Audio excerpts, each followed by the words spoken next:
So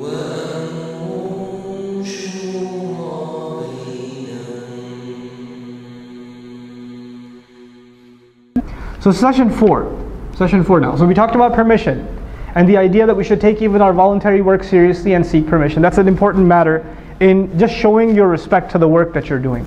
Next is a very big subject and very important subject, at least we can introduce it now, is voicing your concerns in an organization. You have a concern, you have your opinion that you'd like to give about something. What are some parameters, some guidelines that you and I have to follow when we give our opinion? What are the ethics of giving our opinion? The first of them, the ayah I want to share with you is from Surah Al-Ma'idah. Ya ayyuhalladhina amanu man yartadda minkum an dinihi. Those of you who have iman, anybody who goes back on their religion, Allah will replace them. فَسَوْفَ يَأْتِ اللَّهُ بِقَوْمٍ. Allah will bring another nation. يُحِبُّهُمْ وَيُحِبُّونَهُ. He will love them and they will love Him. أَذِلَّةٍ عَلَى الْمُؤْمِنِينَ. Their attitude will be, they will be extremely humble to the believers. So before we talk about giving our opinion, we have to understand what it means to be humble to other believers. Dhalil, dhulala in Arabic actually is what you walk all over, like a rug. Like a rug. So we have to let other believers walk all over us. In other words, we have to be extremely humble in our interaction with other believers.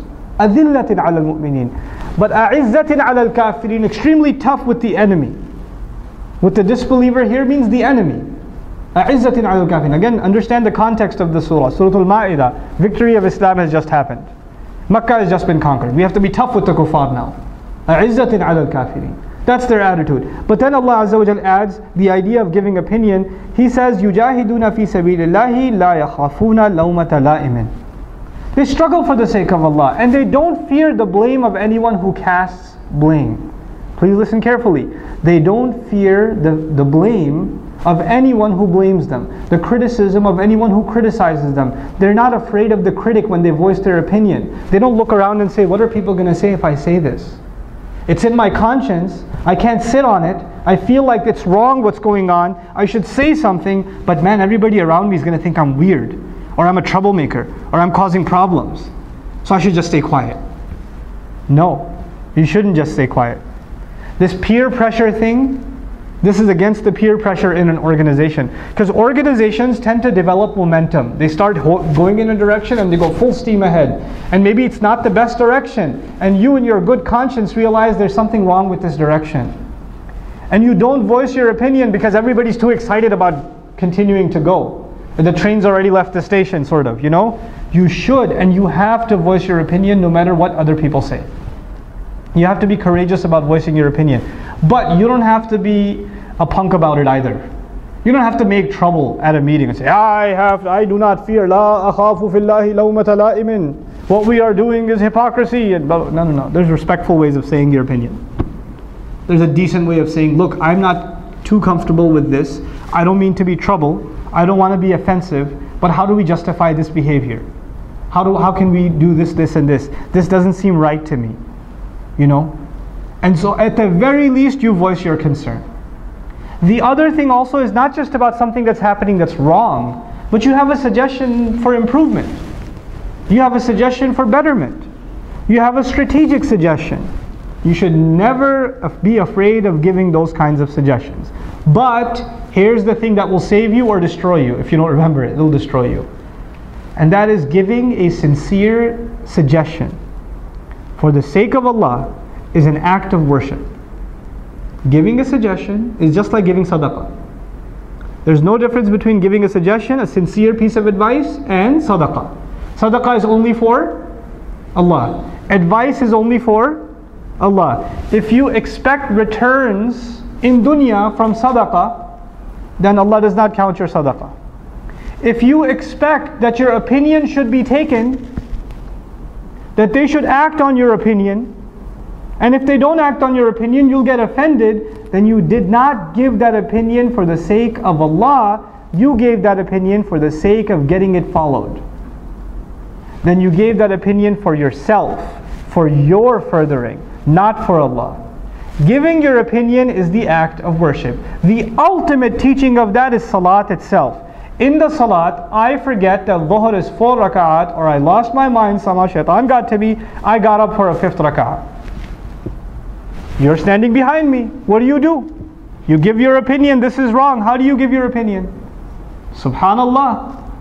But I keep standing and make the full 5th rak'ah. What do? This is not Islam. I'm going to just sit down and make my salams now. Or will you follow along? You will follow along because the discipline of the group is more important than you individually being right. Your responsibility was completed the moment you voiced your concern. If you courageously voiced your concern, now the onus, the responsibility for things going wrong is not on you, it's on the leadership. You did your part. You just make dua, not just for, Ya Allah, I've given this opinion, accept it as an act of worship to you. And by the way, if we truly have our intentions right, then we should be terribly afraid if our opinion is taken. Not offended when our opinion is not taken. Because if our opinion is taken, then the entire responsibility has fallen on us. It went from, the leadership took my opinion. If something goes wrong, I will be asked about it. Because that was my suggestion. So think 100 times before you give a suggestion. Give a sincere suggestion. Ask Allah for guidance when you do make a suggestion. And then don't be offended if it's not taken. It's not the end of the world. It's not like kufr and iman. Like your opinion was iman and everything else is kufr. It's not like that. That your opinion is guidance, everything else is misguidance. It's not like that. It's not the end of the world. So give your opinion, don't be afraid, but don't be hung up on your opinion either. Don't say they don't listen to me. That's actually the quote from Allah of the munafiqun. هَلْ لَنَا مِنَ الْأَمْرِ مِنْ شَيْءٍ. Do we have any authority either? They never listen to us. Nobody takes what we say seriously. That's what they said. That's what they complained. Because they were offended that their opinion was not taken at Uhud. They were offended by that. Right? So we shouldn't be that attitude. That's the first important caveat. The second is this long passage. I'll take 2 more minutes, maybe 5 more minutes, right? So I'll introduce the passage from Surah Ash-Shura and then inshallah ta'ala leave off. Hopefully I can maybe even finish this in 5 minutes. I doubt it though.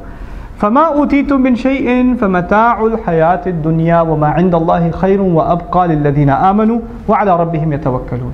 In Surah At-Tawbah, Allah says, whatever you've been given is gifts, utilities to enjoy in this life. And whatever Allah has is better for those who truly believe. And they place their complete trust in Allah. The passage begins with tawakkul. الَّذِينَ يَجْتَنِبُونَ كَبَائِرَ الْإِثْمِ وَالْفَوَاحِشِ وَإِذَا مَا غَضِبُوا هُمْ يَغْفِرُونَ. Those who stay away from major sins and all forms of shamelessness. If your opinion is going to be worth something, then you have to be worth something before Allah. Before Allah. And we as workers of Islam, because this passage is about shura, we as workers of Islam, first of all, we have to get away from major sins. We talked in the previous session about balancing individual worship with our volunteer activities. Now we have to talk about at least don't be engrossed in major sins. And the one you should look out for in particular is al-fawahish, all forms of shamelessness. That is the one that'll get you. Because shamelessness is from the kaba'ir, it's from the major sins, but Allah pulled it out and mentioned it separately again. So He said kaba'ir al-ithmi wal-fawahish. Even though al-fawahish tashmil fil kaba'ir, it's part of kaba'ir, but Allah separated it anyway. So all forms of shamelessness. You know what that means, guys, young girls that are sitting here? When you're volunteering at the MSA, watch out for shamelessness. Because you are volunteering for something that's remotely related to Islam, shaitan will destroy you through shamelessness. No, we're just sitting in a meeting. We're just taking shura. That ain't shura. That's something else with a sheen and a ta. But it ain't shura. That's what you think it is. You have to guard yourself extra when you're going to do this work. Because that's the easiest way shaitan can get you. Easiest way he can get you. And he will bombard you with it too. Guys, you're going to grow a beard and it's going to come out all funny. You don't have the full thing yet. It's got like fuzzy things going on left and right. And you would think it's a safeguard against girls on campus. But shaitan will do waswasa to that girl and she'll come up to you and say, by the way, I'm in your bio class, aren't I? And you'll be sitting there like, yeah. I'm also in the MSA, the president. It'll happen. That stuff will happen. Shaitan will mess with you. He will ruin you. And now you're going to the convention for who knows what reason. You're going to the conference for who knows what reason. You're attending the meetings extra early and you're dressed up at every one of them for God knows what reason. It happens. And this happens for boys and girls. And this is where you're kidding yourself if you're thinking you're doing Islamic work. You're kidding yourself. It's a joke. وَالَّذِينَ يَجْتَنِبُونَ كَبَائِرَ الْإِثْمِ وَالْفَوَاحِشِ. And then the next thing, وَإِذَا مَا غَضِبُوا هُمْ يَغْفِرُونَ. And whenever they get angry, they calm themselves down. They control themselves. What is the most difficult urge to control for young people? It's their tendency, their attraction to the opposite gender. If you can control that, then the other next thing that's a big problem for you is what? For young people? Tempers. Somebody says something you don't like. Tempers flare immediately. Allah mentions if you can control al-fawahish, then you'll be able to not only control your anger, you'll be able to forgive. And that's a key to successful Islamic work. You have to work with others that will raise your blood pressure. Sorry, that comes with the territory. You're not alone in that. I don't care if you're working at a masjid, you're helping out at a school. Doesn't matter what voluntary work you're doing, you will be around people that will get on your nerves. And I'm telling you, they will crawl under your skin. And it will boil. And you will feel like you want to say something so badly. And when that urge comes, you just recite وَإِذَا مَا غَضِبُوا هُمْ يَغْفِرُونَ. Whenever they get mad, they forgive. It's not even whenever they get mad, they calm down. They forgive, they let it go, they cover it up, they move on. They learn to grow a thick skin. People that are going to work for Islam, if you don't have a thick skin, better grow one, because that's what Allah wants. You better be mentally prepared to be offended a lot, and keep chugging along anyway.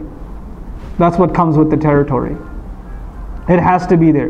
You know how many people join an organization with good intention and they're given hugs and congratulations, and 6 months later when they hear something they didn't want to hear or somebody upset them, they quit.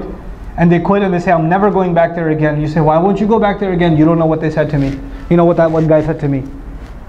What he said to you was your test of whether or not you get angry or not. Because Allah's work is more important than your temper, than your pride. If you were doing work there, you go back and you do it. And I'm not saying you let people walk all over you. You don't do that either. You stand up for yourself, but you don't insult anybody.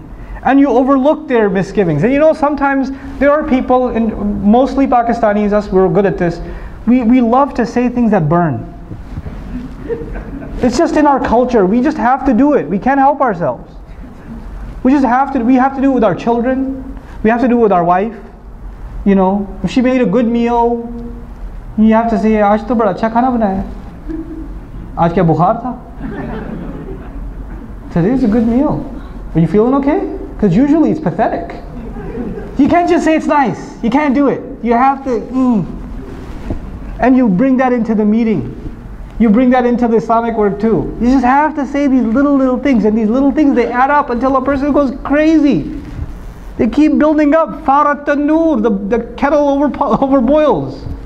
But you, on the receiving end, just learn to grow a thick skin and take it and learn to laugh it off. Learn to laugh it off. Learn to hear obscene, offensive things and just laugh them off and let them go. That's the way you'll be able to continue to do your work. And those people, I tell you, those people are a blessing. Those people that test your patience, they're a blessing. Because they are the way by which Allah teaches you sabr. If they weren't there, you'd never learn sabr. So at the ceremony at the end of the year, you say, I thank those who helped me and I thank those who made me a more patient human being. Right? Because they're a means by which you're elevating. Really. This is also a part of your rizq. The people that are going to be a challenge in your life. Because otherwise sabr is just a theory. What is sabr if it's not tested? What is patience if it's not tested? And sometimes it's tested by those who are close to us, those we have to work with. Okay. Finally, وَالَّذِينَ اسْتَجَابُوا لِرَبِّهِمْ. And those who have responded to their master. Those who responded to the call of Allah. They knew that there's something more in their life that should be done. وَأَقَامُوا الصَّلَاةَ. However, they didn't forget their original individual responsibilities. They established salat. And of course, finally, وَأَمْرُهُمْ شُورَى بَيْنَهُم. And their decisions are essentially, he doesn't even say وَأَمْرُهُمْ مَبْنِيٌّ عَلَى شُورَى بَيْنَهُم. He says أَمْرُهُمْ شُورَى. Their decisions are consultation among them. He didn't even say their decisions are based on consultation. They just are consultation. All their decisions are consultation. Consultation is not an empty suggestion box which says please put your suggestions here and there's a shredder on the bottom. Shura is not people, brother, if you have a concern, please say it in the mic. I think we should have a youth program. Jazakallahu khairan, brother. Next, I think we should have a women's program. Jazakallahu khairan. Jazakallah, jazakallah, jazakallah. Move on. You know, that's not shura, bro. Shura isn't just let people blow their hot air and just say jazakallah and then do whatever you're going to do anyway. That's not shura. Shura is to take sincere on behalf of the one who's giving shura. We talked about that, right? It better be sincere. It's an act of worship. You don't expect it to be taken. On behalf of the ones taking it, it has to be genuine. You're seriously taking it into consideration. You don't have your mind made up before you go to a shura meeting. Then it's not called a shura meeting. If you have your mind made up already, and any opinion that comes, you're gonna knock it out the park. No, brother, this is this way, this is that way. You're just there to defend your opinion then. That's not shura. Shura means you're open to other ideas. You have not yet made up your mind. You haven't yet made up your mind. And you're going to exchange thoughts, and you're open to the idea that maybe what you had in mind isn't the best, and what the other offered maybe completes it, or a combination of the two can be worked out, or something, a third thing came that you didn't even consider. You have to go into shura with that attitude, and that's when shura is shura. That's when it really counts for something. Now, if you do give a suggestion, and it's serious, I'm not talking about strategy like color of the carpet. I'm talking about serious stuff. You know, who should be eligible for sadaqah at the masjid or something big. And you think there's a serious problem. Then you do not discuss it with fellow volunteers. You discuss it with someone above you. You discuss it with the Amir. And you don't discuss it with anybody else. You don't. Because if you do, that's not shura, that's najwa. That's the next session. That's najwa. You discuss it with the Amir. And if the Amir doesn't take it seriously, if there's someone above him, you take it to him. If not, then you bring it up one final time in front of everyone, the Amir and everyone. Look, I've brought this suggestion up. This is the last time I'm bringing it up. I will not bring it up again. Here are my concerns. They haven't been met. And if you really think it's a life and death issue, like this is the issue that will make and break your affiliation to this organization, then just that's your last draw. You say it publicly, this is my concern. I, in good conscience, cannot continue to work in this organization if this is going to be the case. So it's the final time. I promise I will never bring it up again. What was the channel? First you bring it up to the one above, then above that, then in front of everyone, and you're done. Don't email anybody about it. No back and forths, no discussions after the meeting. It is finished. It is dead. And as you're leaving the organization, if unfortunately that's the case, make dua for them as you're leaving. May Allah bless this effort. May Allah Azza wa Jal unite us. May Allah Azza wa Jal make whatever decisions we take full of barakah and forgive all the shortcomings we have. Myself and all of you. I make dua for you, you make dua for me. Leave on a good note. Don't leave on like a wrestling match at most board meetings. Don't do that. Don't walk away angry. These are your brothers. You want to see them in Jannah. You're all here for the same reason. Nobody's getting a paycheck. Everybody's a volunteer. If there's anger in the meeting, it's because shaitan is there. That's your enemy, not each other. Realize that. Don't be fooled by him. Don't be fooled by him. We should know better. Really. وَقُلْ لِعِبَادِي يَقُولُ الَّتِي هِيَ أَحْسَنُ إِنَّ الشَّيْطَانَ يَنْزَغُ بَيْنَكُمْ. I'll take 2 more minutes. Tell my slaves, say the best possible, better thing. Say the better thing. Allah didn't even say the best thing, because we're not capable of saying the best thing. He said ahsan, tafdeel, not al-ahsan. Say the better thing. In your head, you could have said something, then you think in your head, maybe there's a better way of saying that. Maybe I should, wait, hold on, just put the brakes on, let me find a less offensive way of voicing that again. And then say it. In your head, before you open your mouth, there should be a multiple choice questionnaire. I'm about to say what he said is wrong. And I could say it this way, that guy's wrong, too. I don't think I agree with that. Maybe I should go with, I don't think I agree with that. Instead of saying, that guy's wrong. You know? Think through what you're going to say and how you're going to say it. This is يَقُولُ الَّتِي هِيَ أَحْسَنُ. And if you don't do that, إِنَّ الشَّيْطَانَ يَنْزَغُ بَيْنَكُمْ. Guaranteed, no doubt about it, shaitan will cause dissent among you. No doubt about it if you don't watch what you're going to say. You might have something legitimate to say, but you didn't say it in the best possible way, or in a better way than you originally thought of. Rethink. Think about not just what you're going to say, think about how you're going to say it. That's shura. That's a part of healthy shura. Respectful, courteous. And don't just praise people for, just to pander to them. Don't do ingenuine praises. Jazakallahu khairan, you are doing so much for our community, I have a suggestion. No. Don't do that. If it's not genuine, don't do it. Don't just say, let me butter him up first, then I'll tell him how bad he is. It doesn't work. If it's not from the heart, don't say it. If it's not from your heart, you don't mean it, don't say it. It's better you're quiet. It's just better you don't say anything, okay? So that's the basics of giving one's healthy opinion and considering all opinions. Inshallah ta'ala, how should a leader consider the opinions? We'll talk about that in the qualities of leadership. I basically have 2 sessions left with you. One of them is what destroys Islamic work, and that is najwa. So we're going to have a najwa session next, inshallah ta'ala. And then after that, we'll have our final session, which is the qualities of leadership. At least some qualities, basic, most important qualities of Islamic leadership as outlined by the Quran. We'll talk about those and conclude our day. Barakallahu li wa lakum fil Qur'an al-Hakim wa nafa'ni wa iyyakum bil ayati wa dhikr al-Hakim.